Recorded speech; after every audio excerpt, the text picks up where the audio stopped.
what kind of lens you buy for your body. This is all this episode is about.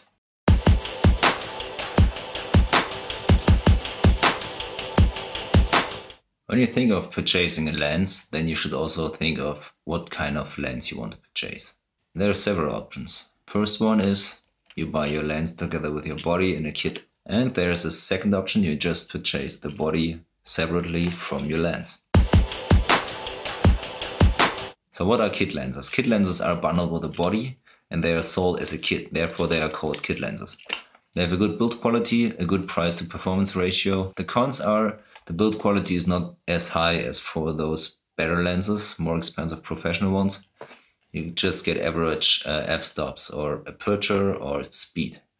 When you zoom in with those lenses, though they are typically zoom lenses, then the wider the lens, the better the speed of the lens. The more you zoom in, the less good the speed is. So this means less light will be casted by the lens, and then the less light, of course, will go on the sensor, and therefore the light performance or low light performance will be not that good. Back in 2006 or 7, I purchased this camera. It's a Nikon D80, and I used it a lot for photography. But I got first this kit lens here, which was pretty okay. It's a 18 to 135 millimeter, but it has a speed of 3.5 to 5.6. And this means it's not casting that much light. And I soon after went to the store and purchased this one. This is a 50 millimeter prime lens. It's 1 to 1.8.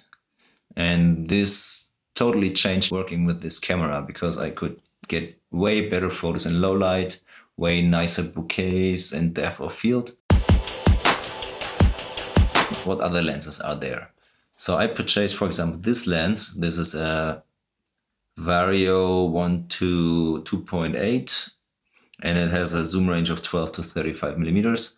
When we talk about zoom range at the Panasonic Micro Four Thirds department, then it's all about crop factors. 12 to 35 millimeters will result somehow in 24 to 70 millimeter.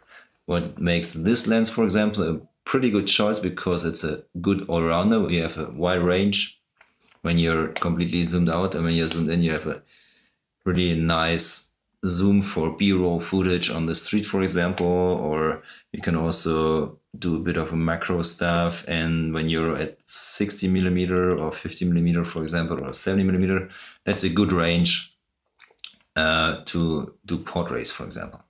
And the speed of this, as it's 2.8 fixed through the whole zoom range, you get always a really nice depth of field and therefore a really nice bouquet. So this blurred background, which you don't have, for example, with this setup. You see here, not that much depth of field. And that results in the type of camera I'm using here. But more on this in the next video. So, but what are the drawbacks of those more expensive lenses? One drawback is obviously the price. So you have to spend some little fortune to get those lenses. So this one I purchased, for example, is roughly about $1,000. It's the updated version of the 12 to 35 millimeter lens, and it's now capable of the newer image stabilization together with the IBIS in-body stabilization of the G85 and the G85, for example. And this makes the lens one of the go-to choices for professionals or intermediate photographers, videographers, and so on and so forth. Even though this lens is way better in casting light and doing autofocusing, for example, it's also maybe not worth the price for you to choose this lens prior to a normal kit lens. So just consider this. What do you want to do? If you're just a beginner, I would totally recommend you to get those kit lenses. There is also a third option. And the third option means you get something in between. So you purchase a lens for, let's say, like between 300 to 500 euros. And there's, for example, the Pancake lens from Panasonic, which is, I think, about 20 millimeters in focal range. It's fixed, so it's a prime lens. So you have to go forth and back to get closer to the subject or object.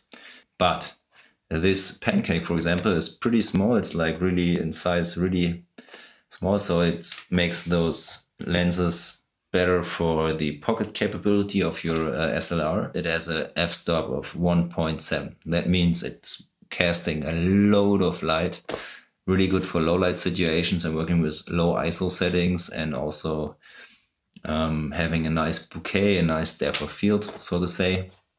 And I would recommend this prior to a more expensive lens if you just need a fixed lens.